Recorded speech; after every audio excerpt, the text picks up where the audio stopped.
So yeah, I guess we could jump in, defining your North Star so you can become unstoppable force. Yeah, let's jump straight into it. So I have a question for you guys. If you didn't have to worry about money, a job, or doing your basic duties as a man, like paying your bills, taking care of your family, what would you be doing every day? Mike, do you know what you would be doing if you didn't have any of these obligations? A lot of different things. Think about that. Mitch, what would you be doing on just a day-to-day, casual day-to-day if you didn't have any obligations? I'd probably be living on the other side of the planet, driving cars around the track. Nice. Right, dude? Nice. I mean, if money's not a problem. Yeah. Justin, I know you have a family, but pretend you didn't for a second. You're an average single man. What would you be doing day-to-day? No other obligations. I'd probably be doing something where I'm still problem solving, Nice. some kind of work, right? Okay. Something to fulfill me. Maybe starting some kind of business, growing it. Yeah. Okay, well, you're a tryhard, which is good. That's good. That's what I wanted to hear. 60 hours a day. But. Yeah. Well, believe it or not, most men these days, if you ask them the question, they just tell you nothing. Chill, maybe watch some sports or whatever. Relax, watch TV, play video games. And that isn't inherently wrong, but it speaks to human nature, which is humans are designed to seek comfort and order. And if we have comfort and order, they tend to plant themselves, even if they clearly want for something better. That's why fat people stay fat, broke people stay broke. Right? Donald Miller said that, orator, modern day philosopher. What do you say about fat people? They stay fat, dude. Despite them knowing what it takes to lose weight, they can see what it takes and stay there and do nothing about it because they're comfortable. Right? So I only have one goal in this training. That is to inspire or help you, my fellow brothers, establish or define your North Star. And as we go through these trainings, I ask you to reflect on the last 6 to 12 months of your life as we start to talk about what a North Star really is. All right. Whoops. So in the middle of 2025, I had a serious problem. As you may have saw just a second ago, I was broke. So from about the middle endish of 2024 to present 2025, through all the different businesses and ventures I had, it was about negative $101,000. This is collectively over a year and a half span. A little backstory, Trevor and I had a business together, had a lot of ups and downs. We ran that from September of 2021 to about June of 2024. This is business loss, right? My personal income, like I still had money saved and put aside, but collectively speaking, I was really in the red there, which really sucked. Now, this had a deeper and more significant problem because I actually been in business for quite some time. From 2020, started affiliate marketing, selling courses and softwares. And like I mentioned, Trevor eventually and I decided to start a business. We actually did really good. We had some really solid months, just one payment processor. We collected a tier under about $1 million. We had PayPal and some other payment processors. So really, really close to $1 million. Multiple social media profiles that I've grown. So how could someone that's been in business for so long be broke 5 years later? And I promise you, I was not blowing my money on cars or traveling. I would spend most of that time actually in my parents' basement, working hard every single day, sacrificing the fun and opportunities that came along my way. I would tell a lot of friends that I couldn't hang out because I was busy building a business, just for 5 years later for me to be $100,000 in debt. So that being said, this will work. Okay. If I'm being honest with you, it got to a point where I was really frustrated. I would start to ask myself that same question. How come I have nothing to show after the last 5 years of my life? And I started to ask myself, am I even really good at business? Should I still pursue this path? Should I pivot and maybe do something different? Do I need to start all over again? Do I need to go back to a job? When it's all said and done, will I be happy with how my life went if it all ended today? And these were questions I started asking myself over and over. So if you guys didn't know, I went to the University of Connecticut, graduated. And if you know anything about college, there's a lot of these BS classes we have to take called electives. And I could be pursuing a marketing degree, but I got to take science and learn about plants. It was the stupidest thing ever. And UConn's located on a farm. So kid you not, I had a class about farming. It was the stupidest thing ever, but I mean, cool, I know how to plant and grow some stuff. But this particular class here I took, death, dying, and bereavement. One of the biggest things and questions I learned in this class, one of the number one things that people ask themselves or talk about on their deathbed is, did I live a life true to myself, or did I live the life others expected of me? Now, the second half of this sentence really reflected hard on me. I put a lot of, I have a high standard for myself, and I at times would question and ask the people outside looking at me, like my parents or the friends that I told I couldn't hang out with because I'm building this business, would they eventually look at me and say, man, for someone that's working hard every single day, how come he's not driving a fancy car or living this amazing lifestyle? And more importantly, I started to ask myself, why am I not where I really want to be? So a belief I learned at an early age is that the definition of insanity is doing the same thing over and over again and expecting a different result. Because I knew this, decided for the first time in my life, I had to do something drastically different, something I've never done before. And that was to submit and just pray and ask, Lord, what do you want from me? Now, if I take a second here to pause, we all know as men, the hardest thing you can do is just submit. Anytime there's a problem out there, we have to figure out a way to problem solve. How do we problem solve? How do we problem solve? But that's the same thing I was doing for the last 5 years. Every time we came across a problem, how can we quickly fix it? How can we adjust it? And that's what I was doing for the longest time. So I do remember there was a sermon at Radiant. Pastor Aaron talked about how sometimes we just need to pray and ask the Lord for decisions that we make. That sermon has stuck with me for the longest time to this very day. So I decided, all right, like I said, definition of insanity is doing the same thing over and over again, expecting different results. So let me try something new. Let me try this hoopla journaling stuff. When I started off small. I didn't really hear the Lord. I would pray and ask him, what do you want from me? I didn't really hear him, but I just decided to journal. And you might be able to see it here, but the date here is January 2nd, 2025. And I wrote this down in my journal. I'm going to read it to you guys. I'm grateful for the amazing life that I'm living. I'm grateful for the amazing family and friends that I have. I'm grateful for the health and that of my family and friends. So that first half of the journal there is the things that I am grateful for and I have right now. Below it were the things that I was aspiring for. I'm grateful that I make 30 to 50K a month in personal income. Farthest thing from the truth at that point. I'm grateful that I have a stable business that I can rely on. I was just coming off a year of doing TikTok Shop. The latter half of that year was an absolute shit show. Barely made any money. I'm grateful that I'm living in a luxury apartment with my girlfriend. Still lived at the Point. Garrett, you know how the Point looks and how that looks. So, it was nice. Great for where we started, but definitely wasn't luxury. I'm thankful that I have a strong personal brand. I wasn't posting on social media that often. Thankful for the respect and the value and the thoughts that I have, the power and authority I have in my industry. I'm grateful that I'm financially debt-free. I had about $50,000 of business debt on my credit card at that time. I'm in financial abundance. I'm thankful I'm in the best shape of my life and I'm healthy, still working on that. I'm thankful I'm able to bring light and happiness to everything around me and I'm worthy. I will achieve everything I set my mind to. I was writing these things down as if I already achieved them, but I was the farthest thing away from these very things I was writing down. Documented a little over a year ago. So as I started to talk to the Lord and pray to him more, I started to realize something. Up until this point in my entrepreneurial journey, I wasn't really aligned with anything. For as long as I could remember, it was always about making a ton of money, right? So everyone has that inflection point in business. And for me, it was when I was working at TD Bank. I asked my boss, hey, boss, can I take this time off? My girlfriend's birthday, it's in July. Yes, it's in July. Should remember that. And I want to just take this day off to just ensure that I can take her out, have a nice day. And I will never forget this moment. She looked me in the face and said, Alex, do you really have to take this time off? We know the other coworkers here that have been around longer, they normally need to take that week off. So why are you requesting now? Is there any way you can request another time off? Keep in mind, up to that point, I had all my time off. I never take time off. I would work every single day, anytime they would call me. And because I live close to the bank, there'd be days they would call me in, even when I wasn't working. And I was always available. So I was really pissed. You can call my mom. You can ask her. She will tell you about this day because I came home really frustrated. And it was that very moment that led me to be an entrepreneur. But as time went on, I got kind of convoluted.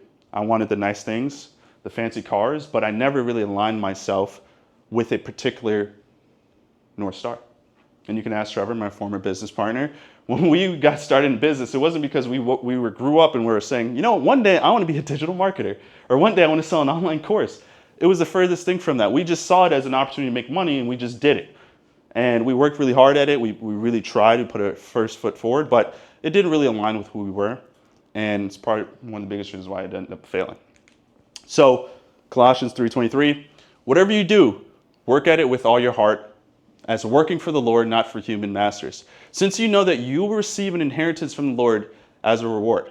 It is the Lord Christ you're serving. So as I'm going through and praying and asking the Lord, what do you want from me?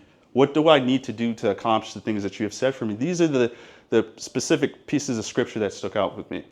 And I don't think I would ever get a tattoo, but if I did, maybe Proverbs 16:9 would be that. In their hearts, humans plan their course, but the Lord establishes their steps. It's these simple lines here that really started to resonate with me. Sometimes, there's this theory where if you look at a red car, you acknowledge a red car, you start to see that same red car on the road all the time. It's the same thing as I started to pray and ask the Lord, what do you want from me? These certain pieces of scripture would stick out, right? Proverbs 16:9, I'll read it again. In their hearts, humans plan their course, but the Lord establishes their steps. By far one of my favorites. I've got to go through Proverbs again. So many bars in Proverbs. So as I start to go through, pray, ask the Lord for every decision I made, as I started to get better, I started to align myself with that North Star, which I'll share with you guys in a moment. And subsequently enough, as I stopped focusing on the money, I started focusing on my impact and the reasons why I was doing these things. And funny enough, would you believe this? As time went on, I started to get really clear on my goals and my passions, life, things that would keep me going even on other days. So I'm a drop shipper, right? I find products on China, remarket them, and sell in the US, UK, Canada. And it's a really difficult business to get into because it requires a lot of money that I didn't have. But for some reason, as I continued on this journey, Tyler be my witness, I felt like every other day I'd come in and say, Tyler, look, I found my next winning product. This is going to make me rich. I'm going to finally get rid of all this debt. And a week later, Ty would follow up with me and say, hey, how's this store going? I'd tell him, I'm already on to a new product because the last one failed. And I'd do it over and over again. But funny enough, I'd find myself actually happy. It felt like I was chipping away, getting closer at something, despite losing money after each product test, getting a little bit better at the craft and the skill. But there was something that aligned with that I was aligned with that forced me to keep going. And it felt relieving. It felt happy because it felt like after every single failed attempt, I was just getting one step closer to the inevitable. So eventually, after failed product after failed product, but praying to the Lord every single time, I got to a point, end of 2025, when I started to actually make some serious money. Right? So one of my stores finally cracked the code here, did $50,000 in net profit back-to-back months. A couple other stores started to pick up well, but it's not just about the money. Remember, I told you guys, impact is what really matters here. So I decided to create an online community, teaching young men the same thing. And to my surprise, I started to gain a lot of traction. And now we about have 340-ish members at 129 a month. You guys can do the math. But by focusing on something greater than myself, driving impact, speaking to the Lord and asking him, well, how do you want me to be used in your vision? It allowed me to start to grow and finally get rid of all the problems and the debt that I was seeing. So here's one of my credit card statements. I said this in a video one time. A lot of people laughed at me for this, but it cost me to be broke. Right? Purchase interest charge, $713. That was more than my Tesla car note that I was paying each month. I was getting charged because I had a $50,000 business credit card that I could not pay off. Right? $4,800 in total interest charge in 2025. That's 2 months of rent at this place. Eventually was able to pay it off in full, pay off my car, debt-free. I have no personal debt, and I promise you I will never get back to that position in life again. A lot of dumb decisions that I did not need to make, but because I wasn't driven by something greater and actual focus and passion, it caused me to make so many dumb decisions. So what is that North Star exactly, Alex? For me, there's a lot of great things that inspire me in life, but I have two big desires outside of the standard natural passions we have as Christian men. It goes without saying, obviously, we want to get married and have a family.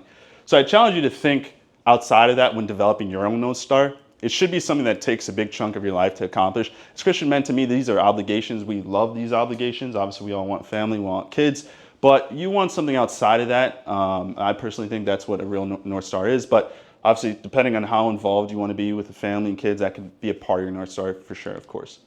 So two big ones for me. One is to be at some point one of the forefathers of modern day marketing, specifically in e-com.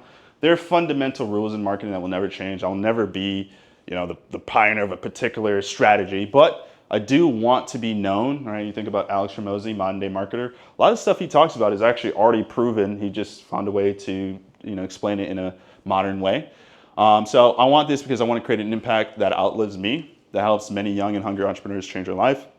And then two, I want to maximize the opportunity given to me by my immigrant parents. So they sacrificed a big portion of their life to ensure I was given, and also my siblings, a great opportunity to live a better life and pass it down my bloodline.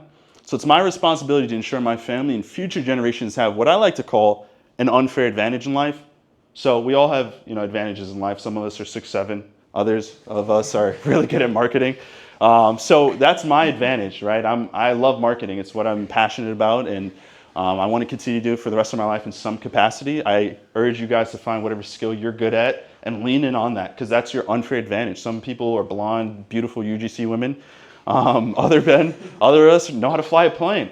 Whatever the case may be, leverage that and use that to create an advantage in your future family's wealth at some point, especially while we're still young. Okay, so here is my 3-step formula for defining your North Star. It shouldn't be too hard, but I figured, why not have some action steps? It's the course creator in me. Step 1, identify your core values. What matters most to you beyond providing for your family? What do you believe in? Who do you want to be as a man? Write down 3 to 5 things that are non-negotiables. Emphasis on the non-negotiable. These are your foundations, right? You look back to these no matter what's happening in the world. These are your core values. Step 2, define your great desire. Look at those values and what do you want to build or become because of them? This isn't about money or status. It's about impact. I met somebody the other day. He's building a brand, a supplement brand. And I forgot exactly the ingredient profile, but he has a lot of anxiety. Anxiety runs in his family, apparently. I think there's some other underlying stuff behind that, but nevertheless, anxiety is one of those big things. So he's developing a product that helps with anxiety. Apparently, a lot of people take stuff like, can't think off the top of my head, but they take certain pills that are prescribed to take anxiety. So he's trying to find a holistic and natural alternative that helps with that. That is the big thing for him. That's the impact that he wants to create because it resonates with his story up to this point in his life. So do you want to be known as a leader who develops other men, a builder who creates something meaningful, a man of integrity in your industry? This is ultimately going to be your North Star. It's the thing that's going to pull you forward. And then last but not least here, align your daily decisions. Every decision you make either moves you towards your North Star or away from it. I remember every single day I went to bed knowing exactly what I would do the next day. I knew exactly at what time, when I was going to go to the gym, when I was going to work on my business, when I was going to eat, when I was going to pray. I was detail oriented and I had a mission and nothing was going to stop me. Of course, I had time to have, hang out with friends and do things. While chasing North Star, don't believe that you can't have fun and can't do other things. I'm not saying that, but obviously make sure that at the end of the day, you are working towards that ultimate goal every single day. Make sure it's big enough as well that you want to pursue. Now, with that being said, back to step 3. Shout out to Tyler. He gave me this book when we first moved in at the first apartment, 4 Agreements. Love this book. It comes down to 4 agreements that you should hold to yourself. The first one's honestly one of my favorite ones. I resonate with it all the time, and that's be impeccable with your word. So as you're setting these decisions and you're focusing on the daily inputs, as a man, if you say you're going to do something, stick with it. If you get in the habit of lying to yourself, why should anyone else believe you? Right, so think about again, fat people, I'm sorry. Think about the fat people that says, I'm going to go to the gym this week. And they don't go. And think about how many times they do that and they get in the habit of that. So now subconsciously, you don't even believe your own word. So if you don't believe your own word, why should I believe you? So very important that you stick with the words that you say to others and yourself. It has a lot of meaning and impact. So when it's all said and done, your goal is to be aligned with a purpose greater than yourself, something that drives you and impacts your day-to-day decisions. This will be the #1 way you can accomplish amazing things in this world. And I want to end off with this. Remember, we live in probably the greatest time in human history for accomplishing great things. I challenge you to take advantage of it and not fall victim to the common rule of strong men create good times create weak men. Right? So it's very easy to actually live a comfortable life. Luckily, we live in the United States where it doesn't really take much to be comfortable. You can live in a nice apartment, have good friends, eat healthy, and that's honestly, for a lot of people, enough for a good life. But I challenge you to seek more than that. I mean, when throughout history could you make this type of money or have this type of impact in such a short period of time? I don't know, but I'm going to leverage this because I know I don't have forever on this earth. So you owe it to yourself and your future bloodline to create a massive unfair advantage in life. So work towards some kind of asset or long-term plan that you can eventually pass down.